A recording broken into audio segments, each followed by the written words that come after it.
He's just like, yeah, man, great day in Nashville. Oh! Yeah.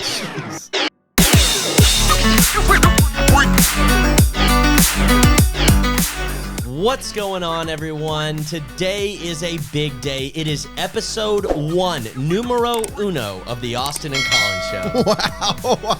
I'm not going to lie, I'm pretty excited. I know. We've been trying to do this for a long time, and finally, shout out to our first sponsor ever, our video production company, Mac and Cheese Media. That's right. They allowed us to use their/ours podcast studio to shoot this, and we're so happy. If you need a podcast studio, hit them up. But here we go. Episode 1, Austin and Colin Show. We don't know how this is going to go, but we're happy you're here. Austin, why don't you give them the rundown of what they might expect in this first episode? That's right. So here we go. Episode 1 of the Austin and Colin Show. Here's what you can expect. We're going to talk Nashville news. We're going to talk Nashville Video of the Week. Ooh, wow. Going to be interesting. We're going to talk Nashville Hot Takes. I'm going to do a freestyle review of a restaurant in town that's going to truly blow your mind. Wow. Colin's going to indulge us on dating life in Nashville and what's going on. Wow, stick around for that. Yeah, we've got a pun battle, and then we're just going to give some final thoughts. You know what? I'm extra excited. No anxiety here, just pure excitement. It's going to be great. We're trying to be our true, authentic selves here and give a little different side of us that you might have not seen. That's right. You know, to fill you in case you've never seen us before, we may be known for a video that went viral a couple years back called Welcome to Nashville, where we give a satirical tour of Nashville. We kind of take a few jabs of the city and a few things that some people might agree on, but we also like to pledge our allegiance to this amazing city and all the great things about it. So that's right. We love what we realized throughout this whole journey, because we've been doing videos for 7 years. We realized how much we actually just really love connecting with people. No amount of views, no amount of likes are going to actually fill our souls. What's really going to fill our souls is connecting with people. And we want this podcast to be a way that we connect with you. So we thank you for being here. And it's time to get into our first segment, some Nashville news. Yeah.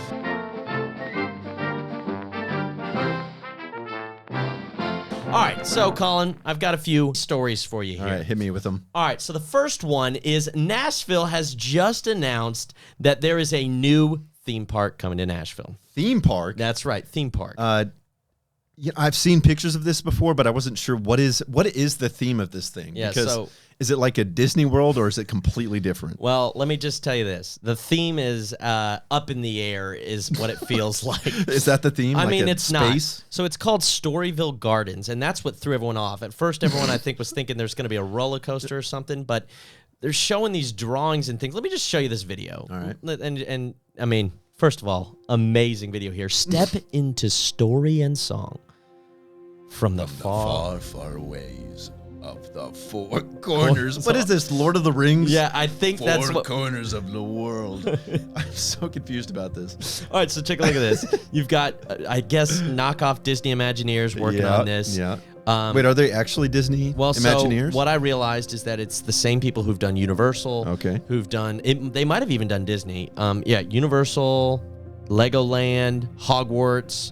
Well, that's Universal. But anyway. I mean, it's legit. It's legit. legit. All right. And honestly, I might like it. But what I'm gathering is they're trying to make it kind of a more educational experience. So there's America, there's Europe, there's Asia, and Africa. See, my only issue with this is that Disney World set such a high bar for like theme parks. And I don't see any rides here. Like in the pictures, I'm like, where are the roller coasters? If you're having a theme park, I just feel like you got to have a roller coaster. Look, Colin, I agree with you. You're the Disney World man. You go to Disney World like more than anybody I've ever known. So here's my problem with it. Here's what I'm going to say about it. I love Disney, and I've enjoyed going to Disney with my wife. It's been incredible, and they do it so well. So if you come up here and you try and do some sort of B-class Epcot, you're going to get roasted. Yes. So I don't know these people. I'd love to meet them. We'd love to have them on the show. Let's get them on the show. Let's get them on the show. If you do this, you have to do this so well. When we walk in the door on that opening day, which we will, I think, it's got to blow your mind. Yeah. It's got to be like, wow, I didn't think this was going to be much, but dag-nammit, this is awesome. You know when you walk into the magical kingdom and you see the castle and you get that immediate Absolutely. like that endorphin rush? Yes. If you walk into this and you see like a dump truck and maybe like a couple concession stands, you're going to be like, what did I sign up for? I love that. I'm not. And I love that it's either got to be just the most majestic thing, or it's just going to be a dump truck and a couple of concessions. I don't mean to cast too much shame. I mean, I think, but your expectations for a theme park are high. Yes. So but theme parks are all about exceeding your expectations. Last thing I'm going to say, they're doing like hotels there. They're saying it's an educational experience, so I think it could be a great thing for kids or whatever. All right. It's one of these, you got to wait and see. Yep. You got to wait and see, but I want to see something at Disney level or higher to accept it into town. And maybe they have some secret things that'll really set them apart. But can you tell the people when we might expect this theme park? I think it's 2025. Okay. 2025. A bit of a ways away. They haven't decided where in town it is. And that's all we're going to say about that. All right, so next, and this is really important, Colin. I think this is going to change your life. I'm sure you needed to know this. Kelly Clarkson sells her home for $6.3 million after 4 years on the market. That's pretty amazing. Yeah, pretty amazing. What if I told you she tried to sell it for $8.75 million and didn't get it and had to keep lowering the price? I guess American Idol must have really paid her pretty well. Yeah, I mean, it's actually probably done pretty well since she's been gone. Oh, man. So, I mean, I'm to be honest, I didn't know Kelly Clarkson was so big that she had a $7 million house. Oh, well, can you take a look at it here, buddy? It's pretty nice. I'm kind of mad that I never got invited. I think she's got a bear in the top corner of her living space. I think she actually hunted that bear and put it up there herself. Take a look at this bathroom. That's all I have to say. You're talking some vulnerability being the centerpiece naked in the tub there. Yeah, she's got 6 mirrors looking at her when she's taking a bath. That almost seems planned for something nefarious. Something nefarious, that's right. But I tell you what, I would like to use that bathroom. What is that, a bar in the basement? Oh, yeah. Oh, and look, saddles. Wow, saddles. That's cute. Now, I tell you what, you want to show off to all your country friends that you got a cool house, you put saddles on your bar. If you had the money, would you ever put saddles at a bar? No, that's ugly. And that looks incredibly uncomfortable. Absolutely. That is purely for looks, but sadly, I'm sorry, Mrs. Clarkson, that does not look good. Yeah. And here's a little photo of where it's located, beautifully nestled on a lake. Which one is that? Is that Percy Priest, or what is that? Warner? I would find out, but I think we've already talked about this far too much. That's true. All right. Anyway, moving on. It's time for our section, Nashville's Video of the Week. All right. Where we watch a video and we talk about it. Cue the Nashville Video of the Week theme song. Video of the Week.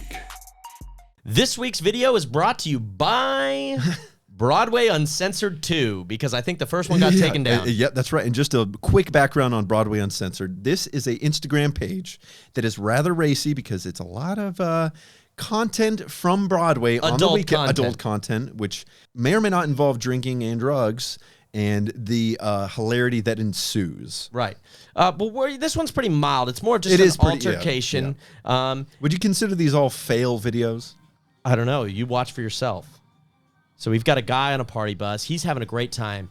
A car pulls up and looks like they want to indulge. Oh! Yeah. Jeez. What you heard Colin react to was a guy getting his face smashed in by the White Claw or beverage that he tossed into a car that had pulled up next to their party bus. And I think the party bus driver gets out and yells at him. That's right. The party bus driver gets out and is like, you can't be interacting with the cars. It's hilarious because everybody else on the bus is like, oh, that total buzzkill. Right. We're going to watch this one more time. It's going to replay here in a second. I want you to look at how much he is enjoying his time to start. So sad. So here, I'll get out of here. Watch how much he's enjoying himself. He's just like, yeah, man, great day in Nashville. Wow. Oh, look, somebody wants to engage with me. Hey, here you go. It's an open. It's an open can. That's right. It's an opening. Oh. Okay, He tosses an open can of White Claw to a car next to him. Yeah, so what was he expecting? But I think he truly thinks that the car that pulled up to him is like, hey, man, I hope you're having a great time. I want to connect with you. And so he tosses this White Claw. But I think he thinks in his mind that it's going to land perfectly in their hand. What happens is flipped in the air. An open can flipping in the air is not going to contain its liquids. Well, he did give it a little centrifugal force, and it flips. That's true. But it flips upside down, evidently spilling probably black cherry White Claw into the crotch region of whoever is in the vehicle. Yeah. And then what really gets you about this video is somehow that car looks like it shoots the White Claw back out of a T-shirt cannon, immediately hitting the guy square in his sunglasses and shocking everyone on the bus. No, that person is not angry. That person is pissed. I mean, it was either one. I don't know how they got that type of force coming out of that vehicle. Who is the Titans quarterback? It must have been him, Ryan because Tannehill. he threw it like 90 miles an hour at that guy's face. That's what I'm saying. And then you get the questions. Like, you see all the people who have obviously been brought down from their like elevated happy state going like, whose fault was this? Because that guy was vibing, and now he's smashed in the face. That's right. By the beverage that he put in the car next to him. And you know what's funny is that he's not going to remember this potentially, and the next day it's going to be like, hey, here's that video on Broadway Uncensored of you getting smacked in the face with a White Claw. Yeah, so I guess the moral of the story is if you're having a good time on one of the Nashville party buses or you see other people doing that, probably just kind of, it's already a little risque to be like up on a standing moving vehicle. Yeah. Don't engage. Just keep yourself contained to that world and don't let other people in. So I mean, the moral of the story is if you're having fun, just stay having fun with the people you're with. Keep it contained. That's okay. That's not even a good moral, but it's thanks Broadway Uncensored 2 for that video. Yeah, thank you. All right, and this might be the most exciting segment of our show. It's called Nashville Hot Takes. This is where Colin and I talk about things that we talk about behind closed doors and rarely bring out into public conversations. We're going to try not to, do anything that, makes anyone feel weird, but like there's things that kind of just get your gizzard. Get your gizzard? Get your gizzard, man. It's things you want to talk about that may make you uncomfortable because they really rile something up on the inside. Yeah, and these are Nashville related. So here's the first one. Our first Nashville hot take is this emergence of new trash bins at restaurants and other establishments. Now, normally in our entire existence as humans, you've gone up and it says trash and it's a bin and you put trash. And then there might be a recycling bin that's blue. That's what I was going to say. As the world has become more eco-friendly, heck yeah. Put your plastic and your papers in the blue bin. Yeah, we've got a recycling bin, or even green, go green, as they say. But now there has been a sudden boom of the 4 to 5 quadrant trash bins that have trash. They have compost. They have landfill. They have plastic. They might have paper. They might have styrofoam. They might have biodegradable. And so what happens is you end up with a tray that's got a plastic dessert, that's got a spoon, that's got a, you don't know if it's plastic or paper, tray layer to cover it. You've got food scraps, you've got napkins, and you walk up there and there's a line, surely. That's a good point. You've got all this stuff together. So, like, you have to separate each piece. Like, your fork might be made of, like, wood. Your plate might be made of styrofoam. Your cup is made of paper. So you have to literally, separate everything, and it just gets confusing. I want to get the actual complaint out here. I am not at all against doing things that help the environment. However, I am here to propose that people, especially in Nashville, do not, for the most part, understand where the crap, I hate to say that, but where the crap they're going to put their crap. Yeah. And so they get up there, they're frozen because Mr. Long-haired glasses with a rustic baseball cap is watching them intently, hoping they put a piece of trash in the wrong bin so we can judge them. I've been there before where you're trying to figure out what to do with your leftovers and somebody is behind you watching you diligently. So I'm like, if I screw this up, I'm a bad person. You know what I mean? Not to mention you're in East Nashville. We are primarily. That's where our office is. We've seen this at Mitchell's. We've seen this at Hunter Station and a few other places, I believe. But they're like, oh boy, this guy is toast. But if I'm going to put these in the right container, I might as well have to study like I was in college again. I mean, it's like they put like little icons up, but you can't tell anything from them. It's like putting like emojis up, trying to give you what you're supposed to put in there, but it's literally impossible. Like, what are you putting in trash? What are you putting in compost versus landfill? I'm not really sure, to be honest. I mean, I think like leftover food goes in trash. I think paper goes in compost. I might even be making up the compost. I'm not sure. Regardless, I would love for somebody to educate us in the comments on what the best method. I need a how-to video. Yeah, and I'm not gonna lie, I'm a little guilty. Sometimes I get lazy and I just throw everything in the landfill. Okay. And that, Colin, you hit it on the head.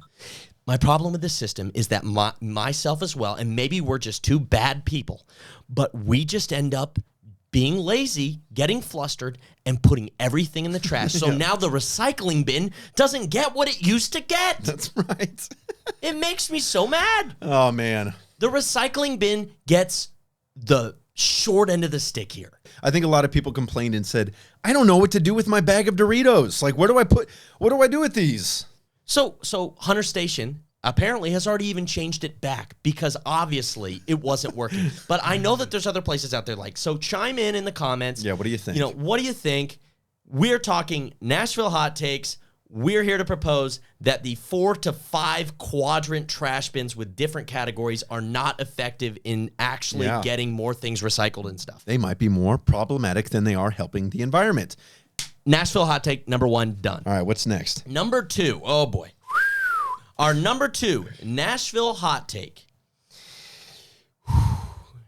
is the actions of both the pedestrian and the Nashville car driver at a crosswalk among the busy streets of Nashville. You see this at 12 South, all the time. You see it in East Nashville, crossing over to try and get to some of these bigger streets. Pretty much anywhere where people walk with their feet. Yeah, even downtown.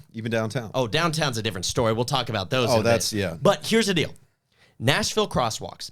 Our drivers, unlike other cities, are really not used to like a lot of people crossing the street at a lot of different times. No, it's kind of it's a relatively new thing. Nashville is trying to adopt more pedestrian traffic, right? That's right. So the Nashville driver's mind has not decided that it is going to stop or think, proactively that there's going to be pedestrians crossing. Therefore, the pedestrian has to adopt the scared mindset and defensive mindset of if I walk like I have the right of way, I still might get my legs clipped from under me and get a concussion. That's right. Which, I mean, if you want insurance money, it is tempting. But it's right. I think we need to talk about the protocol for when you have to cross the street and there's traffic coming from both directions or one direction or whatever. What is the protocol when you got to cross the street? Do you wait for somebody that's going 40 miles down the street? Or do you just walk on the crosswalk and hope and pray to God that you don't get killed? So right now, it's where we're at. We're at what I like to call Nashville's crosswalk gray area. Yeah. Where pedestrians, and hopefully you guys watching this will adopt this method. We have to be assertive, but we also have to be safe. So what I like to do is I like to start trying to show my intent to any car, no matter how fast they're going. Yeah. If I think they're going at 80 and they're not going to stop, I'm still going to give a quick jolt out there. Yeah, exactly. Scare them a little bit. Give them a little, We got to make them spooked. Act like you're about to start walking and they might pay attention. Yeah. But standing at the sign will do you no good. No. From experience, if you're on 12 South and you got to cross the street, if you are not like halfway on the street, people will not stop. Right. And so you have to, if you think they're irresponsible drivers, you have to at least give them a dart, spook, and then a hard stare. A hard stare as they cross by. Try not to do anything with your hands that is provocative, but give them a, hey! And then if they don't stop, give them a, and then shake your head and make sure they feel terrible. Definitely a shake your head. Yeah. That is the worst thing you can do to somebody when they're driving by and you see somebody go. And I like to do this, and I go, What are are you you thinking? doing? What's wrong yeah, exactly. with you? What are you doing? Yeah. I'm going to share his personal experience. Please. From the driver's perspective, though, here. Okay. So sometimes a crosswalk is really difficult to see. Sometimes it's hard to see people. You know, there might be parked cars by the crosswalk, so you don't see people behind. You know, it's hard to see them, and they're trying to cross the street. Yeah. I was going down Belmont Boulevard, probably 30 miles an hour. It's the speed limit, and I'm approaching that section where there's a crosswalk across from Martin's to the other side of the street. Okay. And I don't see anybody because I'm always careful when I get up to there because I know there's a crosswalk and I'm aware because I've had other experiences. But this family just darts out, like literally last second. Like this dad's like, I'm going to make a point. This dad literally holding his son's hand, just darts out into the crosswalk. I have to slam on my brakes. And I come within like feet of hitting this kid. The kid falls on the ground. Oh my. And the dad just keeps walking like, Yeah, that's right. I crossed the street. Oh, yeah. and I literally was sitting there going, So, yeah. what just happened? So, yeah, there's certainly... Is that my fault? Well, I mean, there's certainly the breed of people that are there to actually Like it was make totally a like make a statement. point. Right, make He's a like, I statement. will get hit by a car, even if it means I go to the hospital. Was it effective in keeping you a little more cautious at crosswalks? Well, yeah, but now I go like 5 miles an hour down that street because I'm afraid I'll kill somebody. And that's fair. I don't know whose fault that is. I call that, nobody's necessarily fault. However, I just say be careful out there. That's traumatic. Be careful. If you're a driver, just be weary. Here's the last thing I'm going to say. I think we all need to start, as drivers being more like trying to encourage pedestrians to walk. And I think pedestrians need to be a little more assertive. Yeah. And also, I'm guilty. I'll say this. I'm guilty of basically looking at the person who's going to try and walk on the crosswalk and go, well, this guy's not going to be assertive and try and walk. So, I've been there. So it's going to cause more problems if I even stop at the crosswalk. I agree. So there's that argument, and I get it. I'm guilty of it. What do you think? Let us know in the comments. Nashville Crosswalks. What do you do with the crosswalks? Give us strategies. Give us what you got. Yep. That's Nashville Hot Take number 2. And now, moving on to Nashville Hot Take number 3. This is a good one. This gets the people riled up. That's what I was going to say. This one definitely gets the people riled up. So, Nashville Hot Take number 3. A guy I know, a great guy. Him and his wife are contributing to the East Nashville community. His name is Jeff. He made a post when the new brand spanking white brick Starbucks opens on Gallatin Avenue. And he says, literally, this in the page, Starbucks is open, ! With a photo of his dog licking a pup cup in front. Oh, look at that. He's even got, this was more in the middle of COVID. He's got his mask on outside. I mean, he's doing everything, as you might say, that's right and good and happy. Shout out to Jeff. He's a great guy. Used to film with him back in the day. He's great. He is amazing. Now let's talk about 1,100 emoji reactions and 757 comments. That's like triggered in a nutshell. Yeah, but they're not all good. In fact, the majority of them are actually up in arms about this harmless Starbucks photo. Why? Because they saw it as an attack on what they deemed the attack on East Nashville and the weirdo society. Yep. And look, when I say weirdo society, you live here. You're a weirdo. We have a business here. I'm a weirdo. We love the fact that East Nashville is artistic and expressive. However, to view a Starbucks as like the frickin' Roman Empire invading our territory soon to take over and that the tall and skitties might as well be the monster under your bed is, to me, a little excessive, especially when you're attacking the guy who's posting the photo of his dog licking a pup cup. Yeah. Can you read any comments from, what are the top comments that are Instead of supporting corporations, can we support local coffee businesses? Never seen one before, ? Oh, man. Let's see. It makes me, I don't like that people direct negativity towards Jeff because Jeff's just trying to have a good time with his dog. That's right. He's just sharing his happiness, and maybe deep down he was trying to rile up some people. And then you got somebody who's like, look, I was born and raised here. Believe it or not, it's possible to support local restaurants and shops and pop into a Starbucks every so often. Well said, Casey. That's a good point. So, moral of the story is, don't choose your enemies wisely. Don't make it the person in your community posting a harmless photo of a dog on Facebook. Yeah, don't hate on those people. So that concludes our section, Nashville Hot Takes. And this moves us on to a very special section.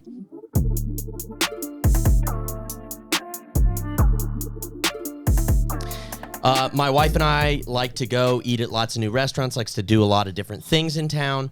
And so I have a pretty good scope, I like to think, on just the state of new restaurants, things popping up, things I like. So from personal experience, Austin goes to just about every restaurant that's ever been created in Nashville because he loves doing that. Yes. And honestly, if I ever need like a date suggestion or anything, hit Austin up because he knows just about every place there is to go in Nashville. That's right. DM us on our Instagram. I'll get you with some suggestions. But today, I just wanted to share with you one of our favorite places to go, one of our pasta places, but I wanted to do it in a different way. So this is a section called Freestyle Restaurant Reviews, and it's where I came up with a short rap about one of my favorite restaurants in Nashville. I actually have not heard this yet, and I'm looking forward to it. Here is the beat, Mr. Beaver. Thank you.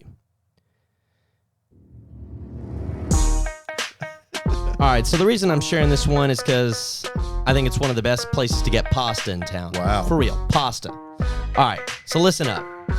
Let me tell you about a place. It's called Pastaria. You might not know about it, but I'm sure they want to see you. They got handmade noodles and sexy brick ovens. Get your risotto balls for you and all your cousins. Now we got to talk about their chicken parmesan. It's bigger than your face. It'll make you call your mom. For the pasta, I'm gonna recommend a bucatini rigate and cacio de pepe. I barely got that last part out. It wasn't the flow I had, but I gotta say that was pretty good. Let's give him a round of applause here. That was great. I'll just break down a couple things from this. I was talking about Pastaria. Yeah. They're over in the One City complex, which is over off Charlotte Pike. It's kind of out of town on Is it Charlotte by the Double Pike. Dogs? No, it's not at all, Colin. But good choice. You know that where the Double Dogs is on Charlotte? Yeah, and actually, you're right. That was offensive of me to say that wasn't close. So anyway, Pastaria. Here's why I like it. Amazing handmade noodles pasta, and all I'm saying is you need to get the cacio de pepe. It is like a elevated gourmet, almost mac and cheese type pasta, and it will blow your mind. Ooh. That's my wife's favorite. And then I like to get the bucatini rigate, which is like a lamb. Don't let the lamb spook you. It's a lamb pasta with a red sauce, and it will. And if you want to have dessert, how about a little gelato? They got salted caramel. They had orange dreamsicle. They got the full gambit, buddy. Head down to Pastaria for all your pasta, pizza, and chicken parmesan needs. How does it fare with your other favorite Italian restaurants? I'm going to put it number one. Number one, wow. So, and it's like a you can do it for a date night or you could do it for a chill lunch. It don't matter. What is the price range? What am I going to a meal for one? What am I looking at? Okay, and this is where, Colin, you really got me. That is the one con I would say, but it's because they use high quality ingredients, I'm sure. No, that's fair. Yeah, I'd say each pasta is up in that $18.95 range, which is high for a lot of places. That's mid to high, so you're going But on if a you're date looking night. for an experience, and it's worth it. It's worth it. It is high quality food. That's all I'm saying, because Nashville doesn't have a wide slew of Italian restaurants. No, I got to be honest. When people say like, "Where should I get Italian?" I say La Rosa, or like go to Olive Garden. I don't know. Right. Okay, but Olive Garden, classic. I mean, it is good. All right. So anyway, let me know in the comments what you think of Pastaria. If you know any other Italian places or other places in town I should check out, and I'll hit you next time on Nashville Restaurant Freestyles. Great job. Thank you, Colin. Colin, we got a good section. Dating in Nashville. You know, this makes me a little nervous. Not in a bad way. Not in a bad way, but just a little nervous because I saw the word dating. Oh. Colin, we're supposed to be our true selves, so that's right. Take off that layer of I will. Elevated Colin. All right, so here we go. Welcome to the section called Dating in Nashville. This is where I am married, Colin is single, and actively, ebbing and flowing in his dating life in Nashville, where I like to add. Let's just say I'm ebbing more than I am flowing. and boy, are we excited to hear about what that means. Okay. So today we have a special question for Colin about dating in Nashville, and here it is. This is just a basic one, first episode. Tell me the landscape of the dating applications you use or others use to find potential candidates for a date. Let's start there. Okay. So, and I think this is informative for you because you've been married for 3 years, right? 5. 5 years, sorry. It's okay. No offense. That's all right. I didn't mean to say that. Almost 6. Dating apps. I've been on them since probably 2011 or 12, ever since college. 10 years, wow. Maybe not that long. But I'm just going to give you a quick ranking of highest quality to lowest quality as far as dating apps go, okay? Let's start with Hinge. I've heard the most success on Hinge from my close friends. This is a good place to engage with people that are serious, that are trying to get into relationships, that are not messing around. They're not maybe looking for a nice little hookup. They're at least that's what I think. I think they're looking for relationships and, to marry this person. Okay. It's the app that's meant to be deleted, okay? Oh, well. And you can leave comments on people's pages and, engage in conversation before you match with somebody, which is kind of a nice like a social media page? You like to an extent. Nice photo, If bro. I see a comment, if I see a cute girl, I see a picture, I can say, that's a cool dog you have or something. And they get that message and we're not, even though we're not matched. Real quick, can you give an example of like a photo that would actually call you to actually comment? Like what type of photo would you... Like my photo? No, if you saw a girl's profile and she had a photo, what has actually inclined you to comment? What type of photo? Well, the thing is, I don't want to comment on like appearance and be like, well, you look pretty or something. Right. I would rather... Typical. No, it's kind of... I don't know. It's a little weird. I would rather, like, if they're at a show or something, or they're painting, or they're doing one of their hobbies, I'd be like, that's cool. You're into art. So am I. Wow, that's an amazing comment. That's real. That's just a deep thought. Pro tip on Hinge. If you haven't done it yet, hit them with the comment, wow, you're into art? So am I. Yeah. Anyway, keep going. Okay, Hinge. Then I would say we got Bumble. Bumble is the app where women roll. The ladies go first. They have to engage in conversation in order for a conversation to start. So the guy has to wait for the woman to engage conversation, which gives the woman the power in this scenario. Let me tell you, and it's a great app. I think it's in the middle there, but it's still got its setbacks. But this may lay within the people that use it. Okay. Because I match with tens, if not hundreds of people on Bumble, and they never message me.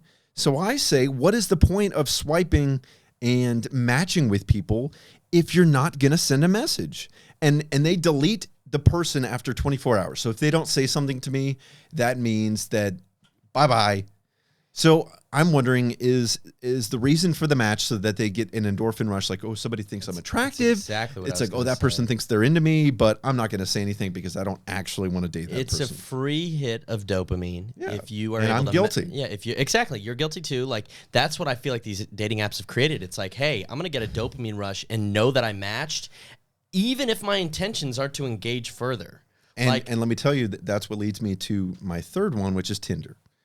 And I have found that Tinder, I could talk about this for hours, but a lot of these people, a lot of guys, a lot of girls will put their Instagram handles on their bio. Okay. As, I believe a means of growing their following. Okay. A lot of these girls will put their Instagram handles on there, and I will instigate further. I'll go to their Instagram, and they'll have like 15,000 likes. And then I will go through the followers. And they will be all dudes. They're like Ken that's 60 or what? From Ken the Barbie doll at 24 years old and Ken the 60-year-old who mows his lawn every 2 days. Okay. So, and then I will go to their posts and every like and comment is like, you look pretty, darling. And it's all guys. And then I go back, and I go, and this is just my, I don't know this from other experience, but I believe that people, like some people, guys included, will put their Instagram on there to gain a higher following and just get these creepy followers. Okay. It's weird. Okay. So people are abusing these apps. Okay. So I'm seeing the abuse, and I'm seeing. I have so many questions, but let me start with this. What is the quality of actual candidates that you feel are on these apps right now?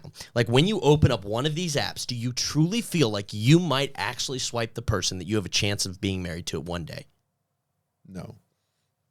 That could be from my experience, but I would say 90% of the time it's going to be a multiple message conversation that fizzles out and we never talk to each other again. And that's from experience of being on one date from like 1,000 matches that I've had. Is that because you might be wounded in the past and don't? Well, yeah, it could be my fault too. It's because I'm, personally, I'm not trying very hard. I'm literally like, it's kind of like we'll see what happens, Right. whatever. But you're like, I don't want to invest too much because I guarantee this girl isn't invested either. It's kind of your mindset. Kind of. I think it's kind of like people are halfway investing in these things. I'm never like, and personally, I would rather meet somebody personally in life than on a dating app. That's just who I like. I just feel more comfortable about something like that. And so tell me about the payment. Like there's a whole new payment system that's come up into these apps, That's right? a whole nother thing is that these apps used to offer these free services. Like, if you accidentally, say no to somebody, you can like bring them back and, change your mind. But now, like they had all these features on the apps and now they took them away and you have to pay like $10 a month to use any of them. And I also believe deep down that they make people get subscriptions to actually show your profile to people, even though that's not what they say. And then I would also just like to finish with the Tinder on my ranking. Tinder is the lowest one. People looking to hook up, people that really want to get the Instagram followers. And also there's a lot of bots that say, hey, big fella, want to go to my website and check me out? I love that. I would say that's about half of the people on Tinder. So I can feel the energy you're putting off. I know, like, I'm sweating. I know it is hot in here, but I can feel the energy you're putting off and like the anger that you've had towards these things. So my question to you is, what is like your message towards like do you believe that dating apps in today's society are inherently beneficial or actually inherently bad? That's a tough one because I believe that people have met and are happily married and, in relationships because of these apps and everything. And that's awesome for them. But I also believe that I think that life would be better for people without these dating apps because it makes things a whole lot more complicated. Okay. Well, I don't know. It makes it so easy to match with people and everything that like you start to like lose the ability to like meet people in real life and just actually go out and like ask people personally. It's weird. So based on our topic today, I think the benefit of asking you about dating in Nashville isn't just for some juicy content. It's to actually make this more relatable to other people who are dating in Nashville. So what is your message to people who are, on these apps like you are and haven't found anything that seemed to be like really worthwhile? Like at least that you're in the same boat. And I would just like to admit that I'm guilty too of not taking these things seriously. But I would say I'd like to challenge myself to take it more seriously and try. And if it doesn't work out after a certain period of time, I'm gonna delete them because I feel like I need to delete them because they're also addicting. Because you get an endorphin rush when you match with somebody. You go, wow, somebody thinks I'm attractive. Somebody could potentially be into me. I get this like, this little jolt of like, it's real. I get addicted to going back and swiping people and matching. And then I realize that I'm not even like looking for people. I'm just trying to get that endorphin rush. It's truly like an addicting thing. Is it kind of the equivalent of like in high school or in middle school if somebody says that you're cute? Or if somebody said, Ashley likes you, and you go, and you go, ooh, Ashley likes me. Like that's, but that was a real life thing. 100%. This is just a swipe. No, but it's just a transaction. It's the same thing though. Wow. People want to feel attractive, and they go, if somebody. So there's a lot more. We could unpack that for hours. We're gonna cut it off there. Let us know what you think because it's complicated. Dating in Nashville. I hear most people say it's a disaster. Some people eke through and finally meet someone they really connect with. I, for one, have not dated in 4 years. I haven't been on a date in 3.5 years because you know what? I'm kind of done with it, to be honest. And unless someone comes along and shows me differently. And side note, this isn't an app for you because we don't want you to get a bunch of random messages because that's always stressful. But Colin is one of the best dudes I know with one of the best hearts who's working on himself to be 100% whole yourself so you can give a girl 100% of who you are. And the last thing I'll say is if we've matched before and I didn't message, I'm sorry. I'm guilty of that. That's really nice of you, Colin. I'm sorry. That's good. Because guess what? You do need to apologize, but you also need to be forgiven because you can't just hold on to that stuff. I will not hold on to it. I can't forgive you for that, so ladies, forgive him. For he does not know what he has done. Thank you, Jesus. All right, so anyway, all that to say, there's a lot to unpack with dating in Nashville, but dating in general in today's society is hard, and we need to talk about it. So we'll be talking about it every single episode. That's right. Thanks for joining us on Dating in Nashville. All right, it's time for... Give us a movie voice, Colin. It's time for the pun battle. In case you do not follow us or are not aware of who we are as people, we very much enjoy puns and a little bit more than most people do. And I believe that over the years, we've adopted the skills of doing puns very well on the spot. We really like to think so, but now that you've said that, I feel like I'm going to I know, fail we're gonna miserably. really screw up. But the kicker is, it doesn't matter how bad it is, we're going to give it a shot. So today's topic for the pun battle is... Cars in general. And I tell you what, Colin, you know, I'm gonna have to get my mind revved up for this one because it's gonna be pretty I'm difficult. exhausted. Oh goodness, man. Well, Man. I don't know how I'm gonna really steer this one in the right direction, but it's gonna be tough. I hope you have enough wheel power to push through. I might have to open up my computer console and find some other puns because those were pretty bad. Cheating. Console, Colin? console. Oh, console. Wow, okay, wow. Oh man, that's a little window into my brain. Oh, I see. Oh man, but you know, I feel like you're really, pushing the roof of. Don't get your head stuck in the headlights when it comes to coming up with puns. That pun was so antiquated. I think I'm gonna have to. You should send it to me in a leather, like leather seats. Yes.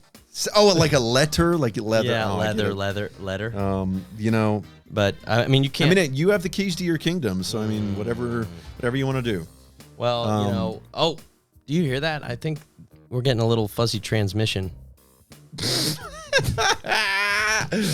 Oh yeah, man, I'm gonna kick your tailpipe.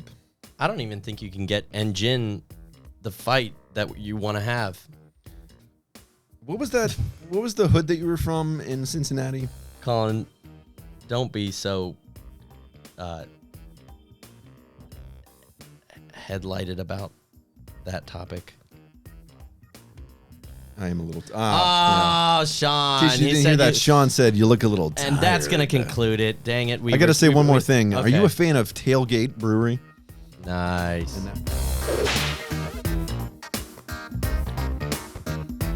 We just had a ton of fun. I mean, it is 101 degrees in here, and we're all sweating our, regions off. But it's been a lot of fun because we've actually been able to talk about some serious stuff. We've been able to have a lot of fun, and we appreciate every single one of you who have listened to this, who have watched this clip, who have, support us in any way. We thank you very much. And if you haven't, subscribe to this podcast because it means the world to us. But we always like to leave you with something that's a little more meaningful. It might be funny, it might not be, but we just want to talk about what's on your mind. Yep. So, Colin, what's on your mind right now? Oh man, I don't know. Life is interesting right now. I mean, it's really just everything's opening up in the world again, and I'm trying to learn how to socialize better and connect with humans more. Right. And I'm really trying to push myself to be a social person because I think I found comfort in the quarantine times. And I found comfort in not having to socialize because I'm a bit of a loner, but I'm really trying to push myself recently. I'm trying to improve my health, and I feel like life is good. Yeah. And I think Nashville's in a happy spot, and I like the direction we're going. So I mean, life is good. Well, that's great. And I'm gonna piggyback off what you said, because I've watched you kind of have to try you like getting better personally, mentally, physically. And we can equate this to the city as well. Like, you got to be willing to take a good, hard look deeply at yourself. And that's hard to do sometimes. And so Nashville in this time, as a city is, with the tornado and the bomb and all these different things, has had to take a good, hard look at themselves, with COVID and figure out what's the best way to reopen. And then you, as yourself personally, has had to do the same. And you took a hard look and you're trying to, improve yourself personally, and great things are happening. And the word of the day that I'm going to bring up is resilience. And so Nashville's showing great resilience, and they're coming out, and we are about to have some great things coming out. Maybe a Welcome to Nashville 3 because the city is kind of, ready for it. I think things have changed. But I just want to tell you, I appreciate you, and you are being inspirational to me, watching your journey to, be a better person in this world. And well, thank you very much. Yeah, and I just want to let you know that you inspire me, hopefully in the ways that I inspire you. And, I look up to in a lot of ways because, I'm always trying to improve, and I feel like there's a lot of things that you do in your life that that I strive to do the same. Oh, that means a lot too. But it's interesting. No matter where you're at in life, you can always learn from somebody. And That's I think right. making sure that you never, ever, no matter who you're looking at, view yourself as above them in any way. And if you can take that pride out and humble yourself, you're going to see doors That's right. open up that you never thought existed, and you're going to learn more than you've ever learned before. Learn how to learn. Learn how to learn. What a great quote. That's right. That should sum up the rant Yeah. of glory at the end of the first episode of the Austin and Colin show. That's and right. the last thing we got to do is thank the people. That's right. Thank you so much for listening in. This is our first episode. We're really trying to work things out. Things will only get better from here. We hope you enjoyed listening, and stay tuned. Send us your thoughts. Send us your comments. Any sections you want us to do. Yeah, if there's things you want us to talk about, if there's something that's really burning in your heart that you want us to, speak on, if you want to be on the show, we've got a studio out here in East Nashville, and we would love for you to come by because, man, it would be so much fun. That's it. Shout out to our sponsors, Mac and Cheese Media and Mac and Cheese Studios, for letting us use the podcast studio. Wink, wink. Thanks to Sean Webster, who's been switching and helping us with the tech. And thank you to Carter, who's been shooting a behind-the-scenes thing. We'll catch you next time. Episode 2 of the Austin and Colin Show. Have a great day.